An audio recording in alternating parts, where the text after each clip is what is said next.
Welcome back to Should I Go? Today, we're not heading to one single destination. Instead, we're embarking on a journey through time across deserts, into jungles and over oceans to explore ancient cities that archaeologists still can't fully explain. These are places where ruins whisper secrets, legends collide with science, and mysteries hang in the air. Some of these cities were impossibly advanced for their era, others were hidden and lost for centuries. Each rose to greatness, flourished, and then vanished, leaving behind more questions than answers.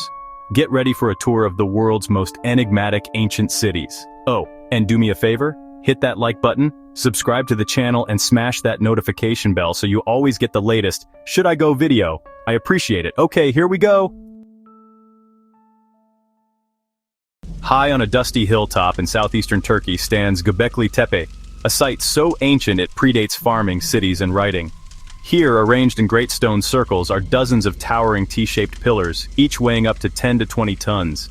Carved upon them are intricate reliefs of animals: foxes, snarling lions, curling snakes, wild boars, cranes, and other creatures long important to people's imaginations. What's astonishing is that Göbekli Tepe was built around 10,000 BCE by hunter-gatherers, people who hadn't yet settled into permanent villages or planted the first crops. We're looking at what might be the world's oldest known temple, a gathering place of worship that rewrites the story of civilization. Archaeologists were stunned to discover that such sophisticated architecture and art could exist 7,000 years before the pyramids. It's as if our Stone Age ancestors, armed with only simple tools, came together to erect a sanctuary of massive stone and spirit on this windswept rise. From a sacred hill, we head deep underground, way underground. In Turkey's Cappadocia region, beneath a landscape of strange rock spires, lies Derinkuyu, an 18-story subterranean city capable of sheltering an astonishing 20,000 people beneath the earth. Winding tunnels and carved passageways lead to chamber after chamber, like an enormous ant colony built by human hands. There are kitchens and wineries where food could be prepared and stored without a single ray of sunlight.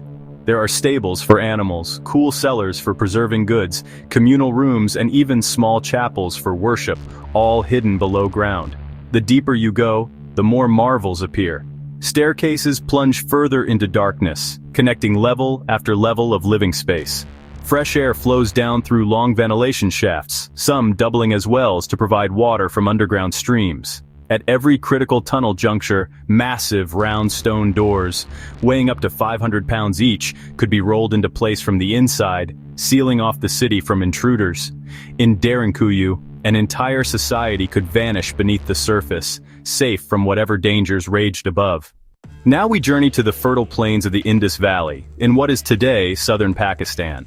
Over 4,000 years ago, around 2500 BCE, a great city called Mohenjo-Daro rose here on the banks of the Indus River. Imagine arriving in its heyday. The city is laid out on a precise grid with straight streets intersecting at right angles, dividing neighborhoods into neat blocks. Houses made of uniform baked bricks line the streets. Many are surprisingly spacious, with several rooms, courtyards, and even their own bathing areas. In fact, almost every house in Mohenjo-Daro had an indoor bath or washroom, complete with drains that carried used water out to covered street sewers, an advanced drainage system that wouldn't be out of place in a 19th century city. Public wells dot the city, providing fresh water to residents, and a complex sewage system runs underground, carrying waste away and helping to keep the city remarkably sanitary for its time. At the city's center stands a high mound or citadel area, and atop it the most famous structure, the so-called Great Bath. This was a massive sunken water tank, lined with baked bricks and expertly sealed with bitumen, measuring about 12 by 7 meters, nearly 900 square feet, and 8 feet deep. It was likely filled with water for ritual bathing, a place where people purified themselves in a grand communal pool. Surrounding it were halls and rooms that might have been used for gatherings or ceremonies. All of this speaks to a city that highly valued cleanliness, planning, and public works. Mohenjo-Daro, along with its sister city Harappa, was among the largest cities in the world of its time, with perhaps 30,000 to 40,000 inhabitants. It thrived for centuries, a hub of trade. Indus merchants sent goods as far as Mesopotamia, crafts, and what appears to be a well-ordered civic life. In the lush Sichuan basin of China, a discovery in the 1980s sent shockwaves through the archaeological world. Workers digging clay for a brick factory stumbled upon a cache of bronze artifacts unlike anything ever seen. This was Sanxingdui, the site of a lost civilization that flourished over 3,000 years ago, then vanished without a trace. Archaeologists eventually unearthed 2 large sacrificial pits filled with astonishing treasures, hundreds of fragmented bronze sculptures and masks, dozens of elephant tusks, jade carvings, beautifully crafted stone and gold objects. The most iconic finds are the bronze masks and heads, some larger than life, with huge almond-shaped eyes that bulge outwards, as if staring into your soul. One mask has a mysterious grin and enormous round eyes. Another life-sized bronze head was found wearing an actual golden mask like a glittering second skin. There are human figures too. A towering bronze statue of a man, over 8 feet tall, with intricately detailed robes and elongated hands that once clutched something, perhaps an elephant tusk or ritual object. And then there's a bronze tree. Yes, a tree, nearly 4 meters tall with branches curling out, adorned with birds and ornaments, likely representing some mythic tree of life. These artifacts are exquisite and strange, so much so that when they were first displayed, people whispered comparisons to aliens or Atlantis. Nothing similar had ever been found in Chinese archaeology until that point. It was as if a piece of an alternate history had been dropped into our lap. Far out in the Pacific Ocean, off the coast of the remote island of Pohnpei, lies a ruined city unlike any other on Earth. Nan Madol is often called the Venice of the Pacific, but perhaps even that doesn't do it justice. Here, 92 man-made islets of coral and stone form a grid of canals and platforms, creating an entire city built atop a coral reef. Towering basalt walls rise straight out of the shallow lagoon waters, some walls reaching 25 feet high and 17 feet thick. These walls and platforms were constructed by stacking long prismatic basalt columns, natural volcanic stones that form hexagonal shapes in a crisscross pattern, almost like a giant log cabin made of stone. Many of these individual logs of rock weigh 5 to 50 tons each. Just think about that. Huge columns of black rock, as heavy as a whale, somehow quarried on the main island and transported here, then precisely placed to create temples, tombs, dwellings, and courtyards. All of this on top of a reef, with the sea lapping at the edges of the complex. There were no pulleys or cranes, no metal tools, and Pohnpei's people did not use the wheel. How did they manage this feat of engineering? It's a question that lingers as you drift through the silent waterways of Nan Madol in a small boat, the tropical sun beating down on ruins that defy explanation. In its prime, Nan Madol was the ceremonial and political center of the Saudolar dynasty, which ruled Pohnpei for centuries. Construction of the city began around 800, 1200 CE, estimates vary, and it became a royal capital.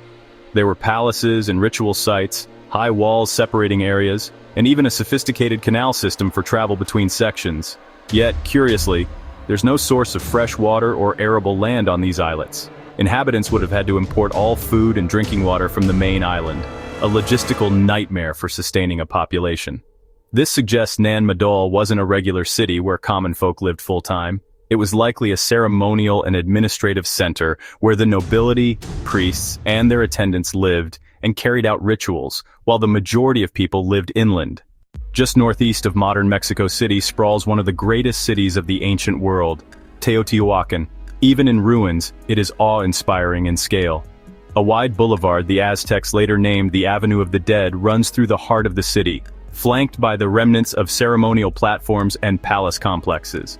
Along this avenue rise massive pyramids. On one side, the Pyramid of the Sun, a hulking mountain of stone and earth that towers 65 meters, 213 feet, high, making it one of the largest pyramids by volume on the planet. Opposite it, at the northern end of the avenue, is the Pyramid of the Moon, slightly smaller but perched on higher ground, majestically overseeing the city. As you walk down the avenue, you pass the remains of what once were vibrant murals, grand plazas that could hold thousands of people, and the multi-storied apartment compounds where ordinary residents lived. 2,000 years ago, around 100 CE, Teotihuacan began to grow, and by 400 CE it had become a metropolis of over 100,000 people, the largest city in the Americas, and among the largest in the world at that time. It was a cosmopolitan center. Archaeologists have found evidence of distinct neighborhoods that suggest people from across Mesoamerica lived or traded here. There were merchants from the Maya lands, potters from Oaxaca, and others, all within Teotihuacan's sphere. The city's influence was vast. Its style of art and architecture spread to distant regions. To an ancient visitor, Teotihuacan must have felt like the center of the universe, a place of towering temples, bustling markets, smoldering incense braziers, and colorful murals depicting gods, priests, and jaguars. Our final stop brings us to the heart of North America, near the confluence of the Missouri and Mississippi rivers. Here, around 1,000 years ago, a vast city stood on lands that today are quiet fields in Illinois. This city is known as Cahokia, and it was the greatest pre-Columbian city north of Mexico.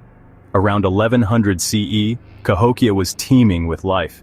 It covered an area of about 6 square miles, 16 square kilometers, and included at least 120 earthen mounds of varying sizes. The most impressive is Monk's Mound, a gigantic terraced pyramid of packed earth that still dominates the landscape.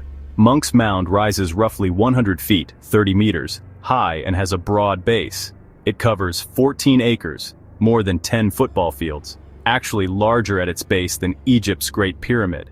This mound was constructed basketful of dirt at a time by people with Stone Age technology. No beasts of burden, just human hands and perhaps woven baskets and wooden tools. On its flat summit likely stood a large wooden building, perhaps a temple or the palace of Cahokia's ruler, where rituals or governance took place overlooking the city. Below Monk's Mound stretched a grand plaza, large enough to host gatherings, markets, or games. Archaeologists discovered remains of a game called Chunky that was popular here, where players would roll a stone disc and throw spears to land as close as possible to where the stone stopped. Surrounding the central plaza were neighborhoods of thatched houses and additional mounds that served as foundations for buildings or as tombs for important people. Life in Cahokia was vibrant. Farmers cultivated corn in outlying fields to feed the populace. Artisans crafted pottery, stone tools, woven mats, and exquisite ornaments from shells and copper. Traders likely bartered goods from distant regions, shells from the Gulf Coast, copper from the Great Lakes, and intriguingly, the people of Cahokia erected large wooden circles, essentially timber henges, that aligned with the sun at the equinoxes and solstices.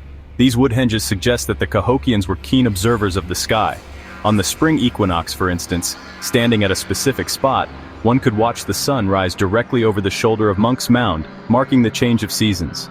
This mix of astronomy, agriculture, and religion hints that Cahokia was a civilization with complex rituals, and possibly a structured calendar for ceremonies and planting cycles. We've traveled across thousands of years and multiple continents in this episode, but we've barely scratched the surface of what's out there. New discoveries at these sites and others are happening even now. Each finding can rewrite a part of history. The forgotten cities we explored today challenge our understanding of human progress. They show that innovation, urban life, and complex society have multiple birthplaces and sometimes mysterious ends, and they leave us with a sense of wonder. After all, who doesn't love a good history mystery? The next time you hear about an archaeological discovery, remember that the world is full of such hidden stories, and some might be lying deep under your feet without you ever knowing. So, which forgotten city captivated you the most? Do you have your own theories about why any of these civilizations rose and fell as they did? We'd love to hear your thoughts. Share them in the comments below. If you enjoyed this journey through time and mystery, please give this video a thumbs up.